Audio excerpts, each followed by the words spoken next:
Olá, eu sou o professor Joaquim Bento e agora vamos ver a parte 6 da unidade 2 sobre raízes de polinômios. Bom, todos os métodos que nós vimos até agora, eles funcionam para qualquer tipo de equação, incluindo polinômios.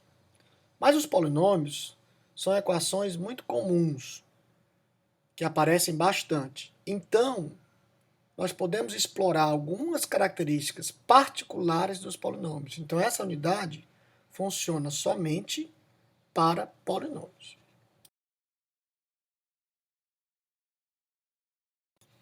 Um polinômio de grau n tem essa forma aí. Pn de x, que é o polinômio de grau n, é igual a A0, que é o termo constante, mais A1x, o termo linear, mais A2x2, o termo quadrático, e assim sucessivamente, até a n-1x elevado a n-1, mais a n x elevado a n, onde o an é diferente de zero, porque é o polinômio de grau n.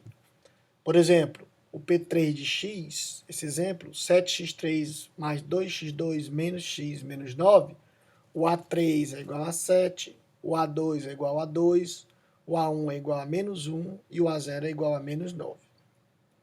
Existem teoremas da álgebra que fornecem informações importantes sobre equações polinomiais. Então, o que nós vamos ver aqui é localização e classificação de tipos de zeros, de tipos de raízes. Então, a gente pode começar pelo teorema fundamental da álgebra, que diz o seguinte: se Pn de x é um polinômio de grau n maior ou igual a 1, ou seja, o Pn de x é dado por aquela expressão polinomial que a gente acabou de ver, com seus coeficientes AI, né, A0, A1, A2, etc., reais ou complexos, e com an diferente de zero, porque o polinômio é de grau n, então esse polinômio Pn de x tem pelo menos uma raiz, ou seja, um zero. Nem que esse número seja complexo. Nós estamos procurando números raízes reais, mas pelo menos uma raiz complexa esse polinômio vai ter.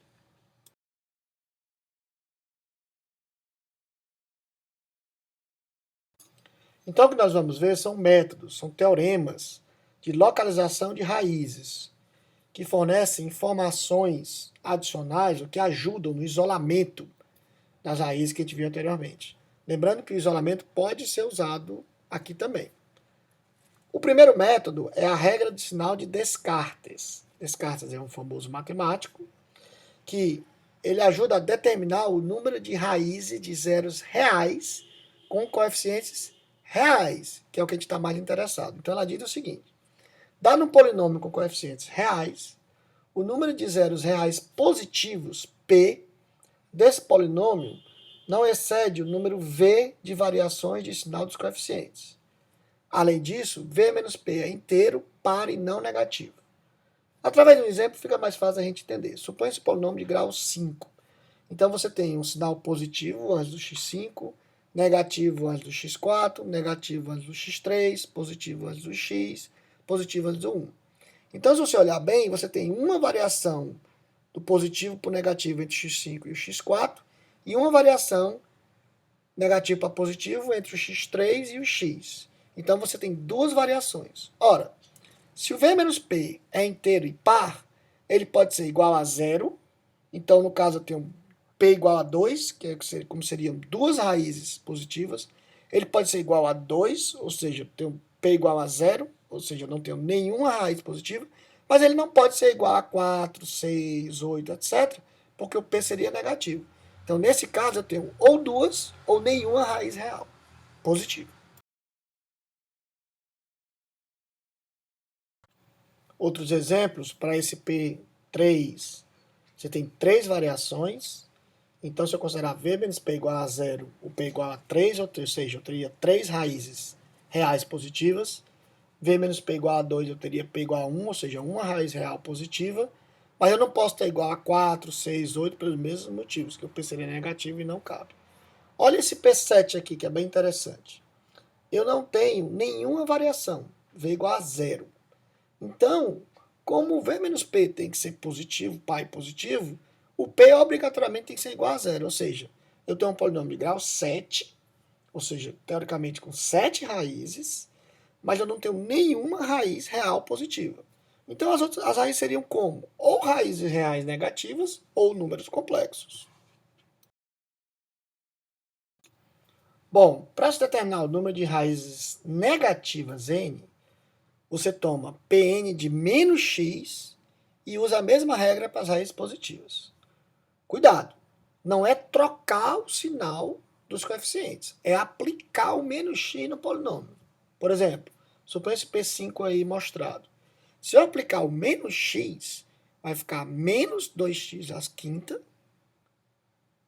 menos 3x à quarta, porque o menos ela vai dar 4 dá positivo, então o sinal do 3 não muda, mais 4x3, menos x mais 1. E aí eu vejo as variações do mesmo jeito da regra das raízes positivas. Então eu vou ver que V igual a 3. Ora, se o V menos N tem que ser positivo e par, então ele vai ser igual a 0, ou seja, eu tenho N igual a 3, ou seja, 3 raízes negativas, reais. Ou ele pode ser igual a 2, ou seja, o N igual a 1, uma raiz real negativa, mas não pode ser igual a 4, 6, 8, porque o N seria negativo e não pode.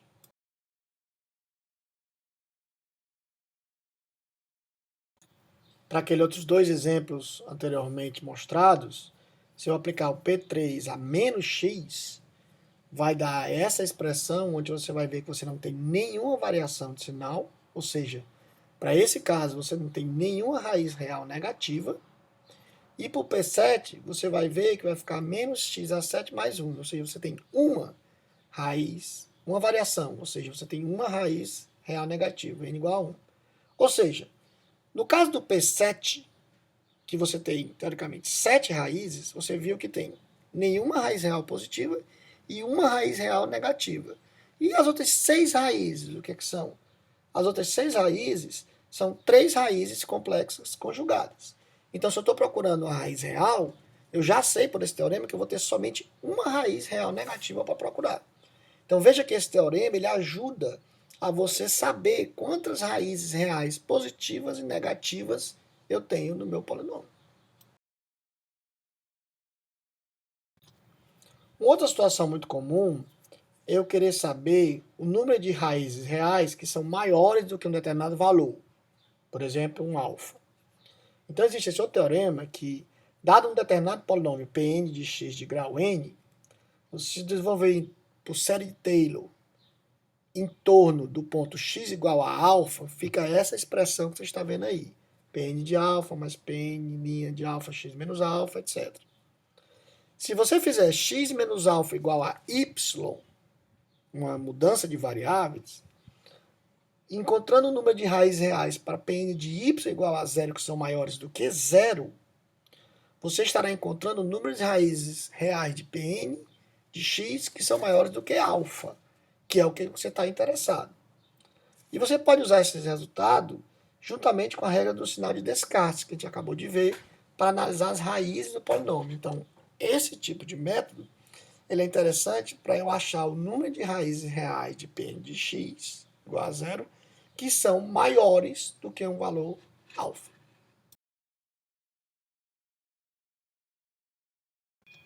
Outra situação bastante comum é achar o número de raízes de zero de um polinômio em um intervalo, alfa de beta, por exemplo. Então, a gente pode usar a sequência de Sturm, que é outro matemático. Então, dado um polinômio Pn de x e o número real alfa, a primeira coisa que você vai fazer é estudar o V tilde alfa, ou seja, o número de variações de sinal de GI de alfa, onde esse GI é uma sequência de polinômios G0, G1, Gn, etc. E aí você começa o seguinte, o G0 de x é o próprio Pn de x. Tá? O G1 de x é a derivada, ou seja, é o Pn' de x. E a partir do G2, o GK de x é o resto da divisão de GK menos 2 por GK menos 1 com o sinal trocado, que a gente vai ver adiante.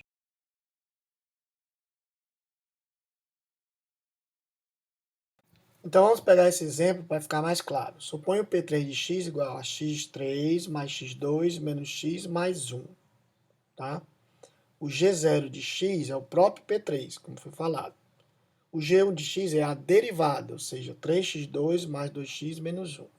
E o G2, quem é? Bom, o G2 é a divisão de G0 por G1.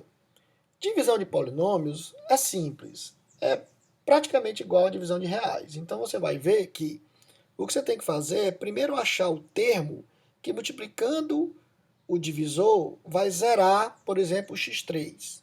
Então quem é que zera o x3? É 1/3 de x. Porque se você pegar 1/3 de x e multiplicar por 3x2 mais 2x menos 1, você vai eliminar o termo x3. Então dá esse resultado, 1/3 de x2 menos 2/3 de x mais 1. E aí você acha também um segundo termo que vai eliminar o x2. Então vai dar 1/9. De novo, fazendo a multiplicação, você elimina o x2. E aí você fica com menos 8/9 de x mais 10 sobre 9, que é o resto. Então o G2 vai ser esse resto com o sinal trocado. Porque é mais ou menos a mesma coisa lá dos reais. Ou seja, você multiplica e troca o sinal para diminuir. Então por isso que o G2 fica 8/9 de x menos 10 sobre 9.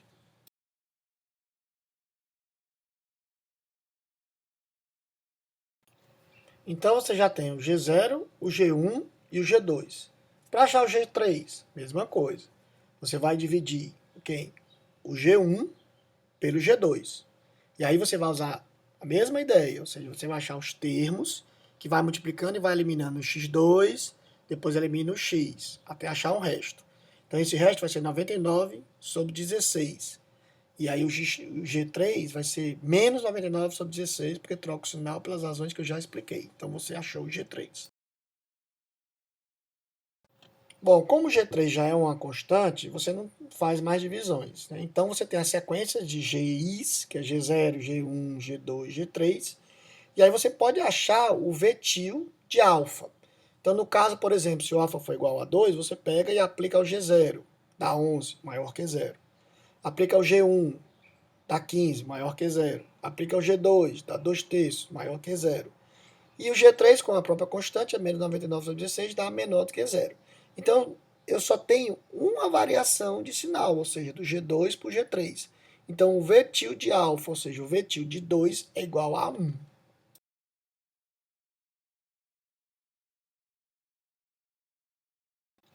Então, você pode usar essa sequência de Sturm para achar as raízes entre alfa e beta, pelo teorema de Sturm.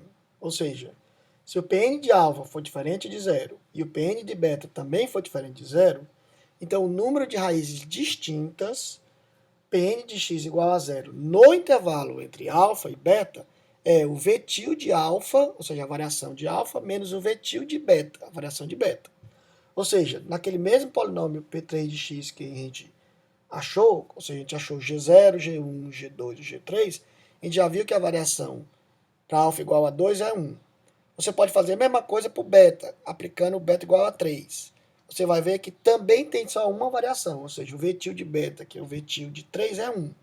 Então, esse polinômio P3 não possui nenhuma raiz real no intervalo entre 2 e 3. Porque 1 menos 1 dá 0, as variações dá 0. Ou seja, é uma informação interessante. Ou seja, entre 2 e 3, suponha que eu fiz um isolamento e achei o intervalo entre 2 e 3. Não existe raiz real nesse intervalo. Bom, um outro teorema interessante para localização de raízes é o teorema que usam localização de círculo. Então, são dois teoremas. O teorema 1 da localização do círculo diz o seguinte: se Pn de x é um polinômio com coeficientes ak de k igual a 0 a n, então esse polinômio Pn de x tem pelo menos um zero, uma raiz, na região do plano, determinada pelo interior de um determinado círculo centrado na origem e com raio igual ao mínimo de ρ1, ρn, onde esse ρ1 é n, que é o grau de polinômio, sobre a razão do A0 e módulo, sobre o A1 e módulo, onde A0 e A1 são os coeficientes de Pn, e o ρn é a raiz de grau n entre a razão de A0 sobre a n, onde o A0 e o AN também são coeficientes de Pn. Então, exemplificando para ficar mais claro, esse teorema é bem simples. Só tem, por exemplo, esse P5 aí com essa expressão. Então, você tem que o A5 é igual a 1, o A0 igual a menos 6,8 e o A1 igual a menos 10,8, que são as informações que eu preciso para esse teorema. Então, o ρ1 vai ser o quê? 5, que é o grau de polinômio, sobre o módulo de menos 6,8, que dá 6,8, módulo de menos 10,8, que dá 10,8. Não dá 3,1481, etc, etc. O ρ5 é a raiz quinta de 5 sobre 6,8, que é em módulo, sobre 1, que dá 1,4672. Então, o que acontece? Esse polinômio P5 tem pelo menos uma raiz, mas aqui no caso é real ou complexa, no círculo de raio 1,4672. Por quê? Porque é centrado na origem, com o raio o menor dos dois valores de ρ, que é 1,4672. Ou seja, o módulo de x da raiz é menor ou igual a 1,4672, que também é uma informação que pode ser útil. Existe um outro teorema de localização no círculo, que é o teorema 2, que ele diz o seguinte: se o Pn de x é um polinômio com coeficientes AK, k de 0 a n igualzinho, e se o raio é aproximadamente igual a 1 mais o máximo, um k variante de 0 a n menos 1, da razão de AK em módulo sobre AN módulo, onde AK e o AN são os coeficientes de Pn, então cada raiz de Pn de x estará em uma região de forma circular definida por módulo de x menor ou igual a esse raio R.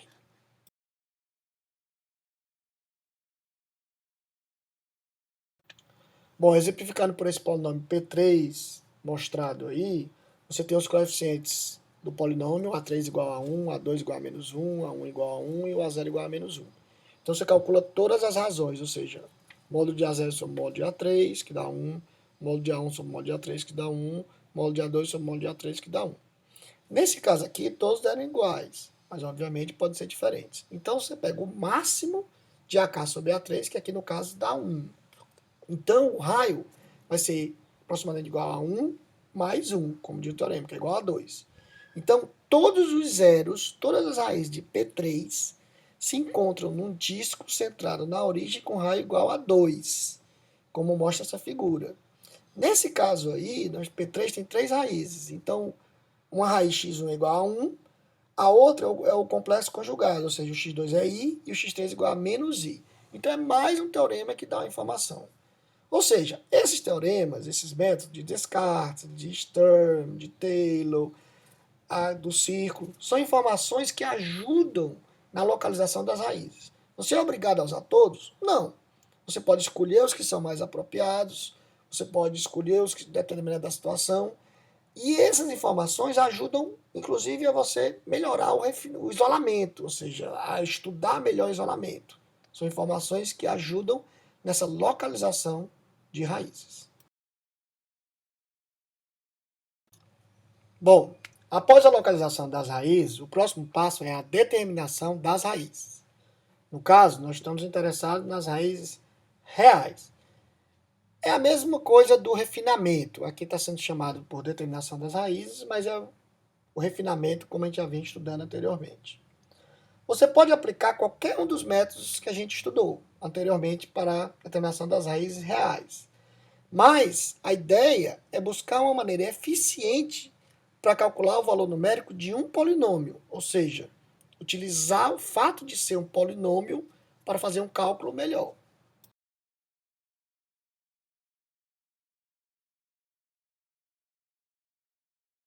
Então, o primeiro passo é a avaliação de um polinômio. Então, suponha que você quer obter um valor do polinômio de grau n, ou seja, você tem Pn de x é dado por aquela nossa expressão, a n de xn mais a n menos 1 de xn menos 1, como a gente já viu anteriormente. E você quer calcular esse Pn no ponto x igual a c.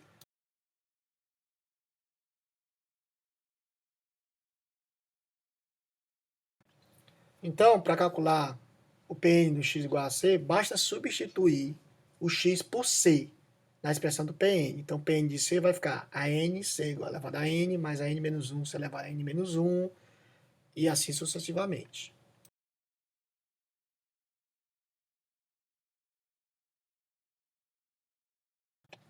Por exemplo, suponha esse P5 de x dado por essa expressão e você quer calcular o x igual a 2. Então, o P5 de 2 vai ser igual a quê? 3 vezes 2 elevado a 5, menos 2 vezes 2 elevado a 4, e assim sucessivamente.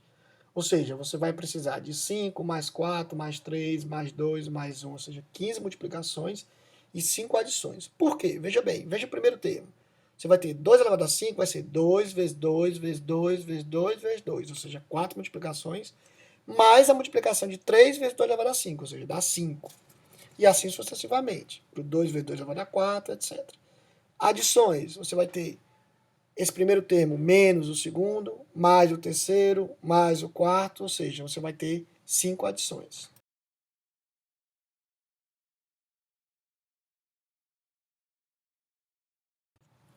Então, generalizando, para avaliar o Pn de x em x igual a c, você tem o que então?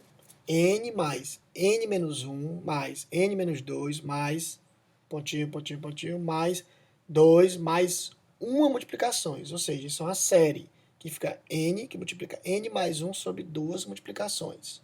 Que se você fosse colocar lá no P5, ia dar exatamente aquelas 15 multiplicações.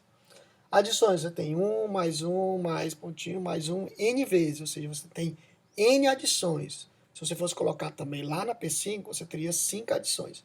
Então, note que você tem muitas operações, muitas multiplicações e um número razoável de adições. Porque você está fazendo 2 elevado a 5, 2 elevado a 4, ou seja, você está gastando um número excessivo de operações. A ideia, então, é otimizar essas operações. Lembre que você pode ter que fazer essas operações muitas vezes durante o seu problema. Então, qualquer otimização que você conseguir vai ser muito bem-vinda. Então, o método de Horner é uma maneira mais eficiente para avaliar um polinômio, evitando essas potências, ou seja, 2 elevado a 5, 2 elevado a 4.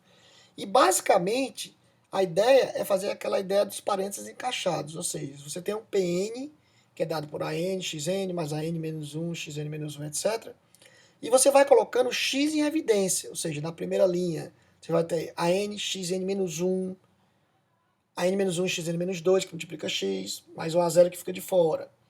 Aí você vai colocando sempre o x em evidência até chegar nessa expressão final, que você vai ter vários parênteses em função de x em evidência. É parecido com aquele método lá atrás de transformação de base, onde você tinha botando 2 em evidência, do binário para o decimal. Então é a ideia dos parênteses encaixados aplicada aqui para o x em evidência.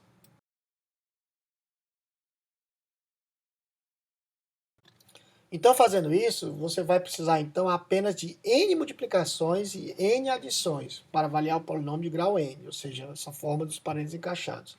Note quanto você está ganhando. Você tinha uma coisa quadrática nas multiplicações e agora você vai ter linear. Naquele caso do P5, aquele polinômio, né, para x igual a 2, você fazendo toda a vida o x em evidência, você vai ter essa expressão para o P5 de x, e aí basta você aplicar o 2 na multiplicação para achar o mesmo resultado, mas agora ao invés de 15 multiplicações, você tem somente 5. E continua tendo as 5 adições que você tinha antes.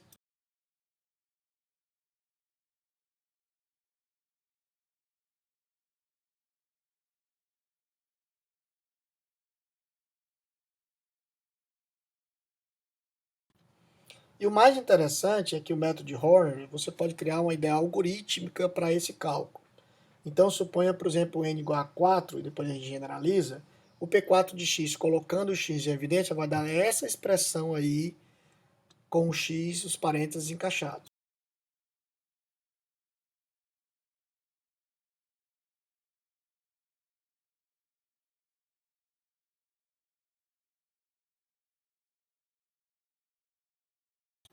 E então você vai usar uma variável b para sair calculando ela até chegar no b0, onde esse b0 vai ser o próprio polinômio calculado em x igual a c. Então, olhando a expressão, você vai ter, por exemplo, que você começa do b4 igual ao a4, que é o a4 do polinômio. Depois o b3 vai ser o a3, que eu tenho do polinômio, mais o b4 de c, onde o b4 eu já tenho no passo anterior.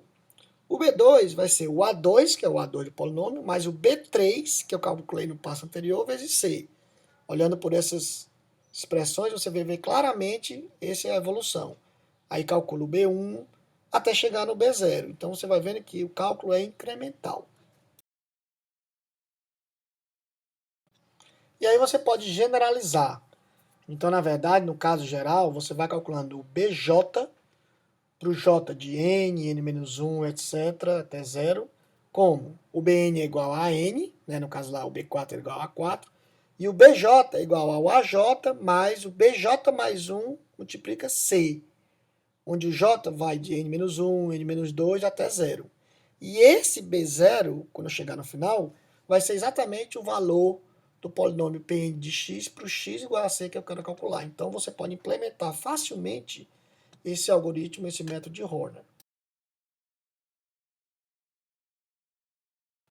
Bom, suponha agora que você quer calcular a derivada do Pn de x, ou seja, o Pn de linha de x. Você vai usar os valores de Bj já calculados para o cálculo de Pn de x aqui. Primeira parte é você achar a derivada, ou seja, para o n igual a 4, você pega o P4 de x e deriva. Vai ser P4' de x, vai ser 4 a 4x3 mais 3 a 3x2, etc.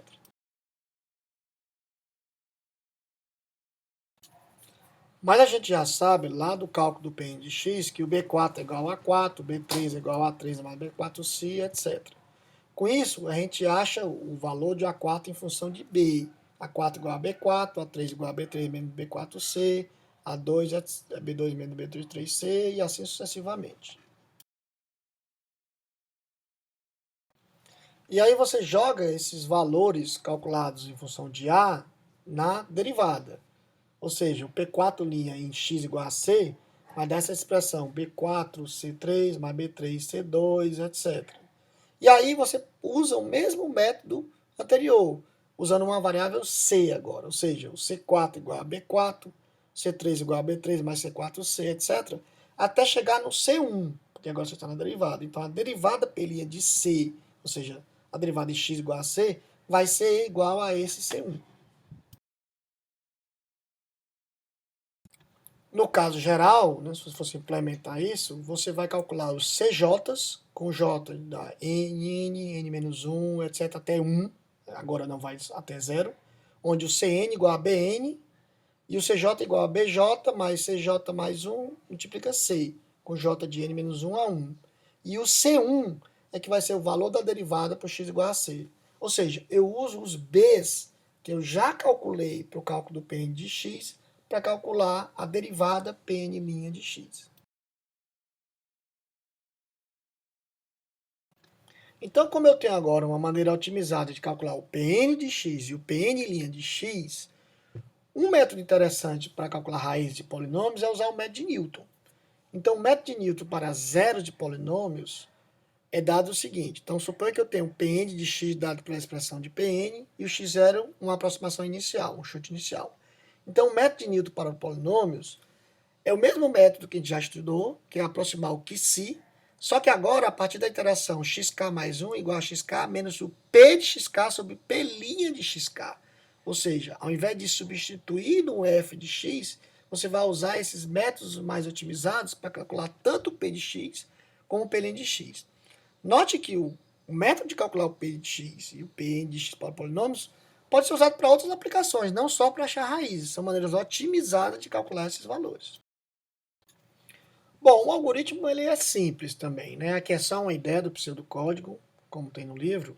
Então a ideia é fazer aqueles algoritmos que já foi mostrado nos slides, ou seja, para o k igual a 1 até o número máximo de interações, você vai dizendo que o p igual, pn igual a n, o cn igual a bn, e vai fazendo os cálculos tanto do pn de x como pn' de x, para calcular o xk mais 1 a cada passo da iteração.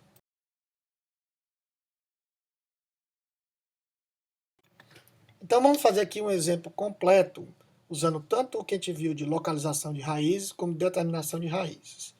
Então suponha esse polinômio px igual a x3 mais 2x2 menos x menos 2.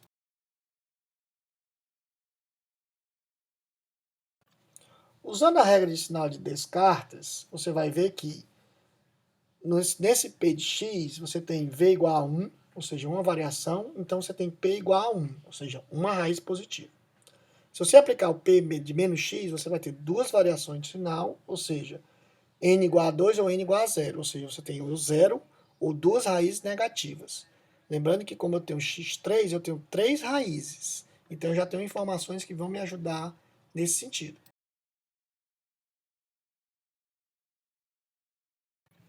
Já usando o teorema 2 da localização do círculo, você vai ter que o raio é 1 mais o máximo de 2, 1, 2. São aquelas razões, aquelas frações calculadas, que vai dar igual a 3. Então, todas as raízes estão em um raio, um módulo, menor do que 3.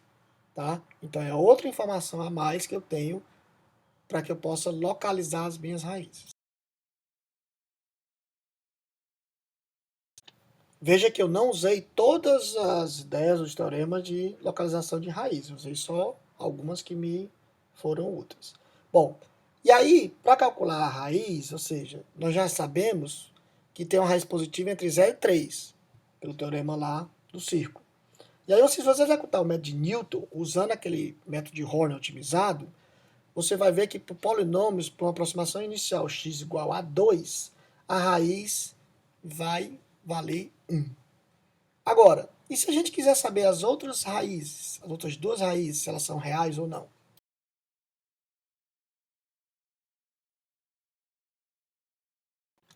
Nesse caso, a gente pode usar as sequências de Sturm para saber ao certo quantas raízes reais estarão entre menos 3 e 0. Então, lembrando, G0 é o próprio polinômio, x3, o G1 é a derivada e o G2 vai ser dado pela divisão entre o G0 pelo G1, que dá o 14x mais 16 sobre 9, nesse caso.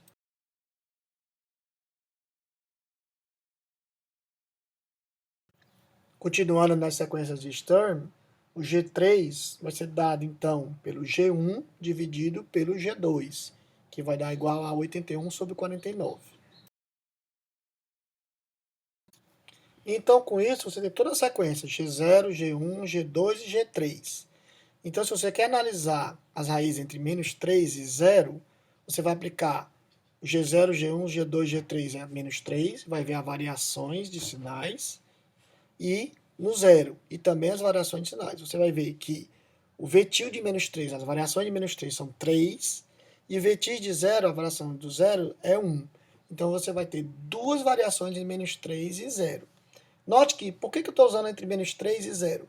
Porque eu já estudei antes entre 0 e 3. E como eu sabia que eu tinha só uma raiz real positiva, eu não vou mais testar do lado positivo. Eu vou testar do lado negativo, que eu sei que podem ter 0 ou duas raízes reais negativas. Aplicando então tudo que a gente viu no nosso benchmark, que é o polinômio que nós estamos usando ao longo dessa unidade, ou seja, x3 menos 9x mais 3, para o x0 igual a 0,5, para esses epsilon dado, e para o que se entre 0 e 1, você tem os valores dos coeficientes do polinômio, ou seja, o A3 igual a 1, o A2 igual a 0, o A1 igual a menos 9 e o A0 igual a 3. Então você pode tanto usar os teoremas de localização de raízes, como o método de Newton para determinação de raízes, e você vai ver que em 3 passos você converge para a raiz de 3,37, etc., a 10 a menos 1, que no Milton-Raphson normal, que a gente estudou lá atrás, dá um valor bem próximo da raiz que a gente vai achar aqui. Bom, então finalizando essa parte e também essa unidade, o método de polinômios, o método que a gente estudou aqui, quais são as vantagens dele? Bom, o método continua eficiente, que é o método de Newton, que é eficiente. Eu não preciso mais calcular a derivada, por quê? Porque eu vou usar o método de Horner, que é o método mais otimizado para a derivada, e é um método bastante simples.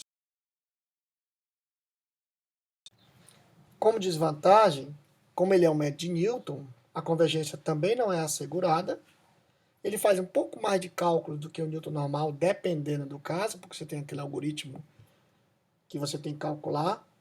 E esse método de Newton para polinômios que a gente estudou aqui só funciona, obviamente, para polinômios. Os outros métodos que a gente estudou antes funcionam para qualquer tipo de equação. Bom, com isso a gente fecha essa unidade, lembrando que esses métodos que a gente estudou aqui são os métodos clássicos, alguns métodos para dar uma ideia de métodos para cálculo das raízes. Existem vários outros métodos e também você pode, inclusive, pesquisar, desenvolver o seu próprio método. Ainda existe muita pesquisa nessa área.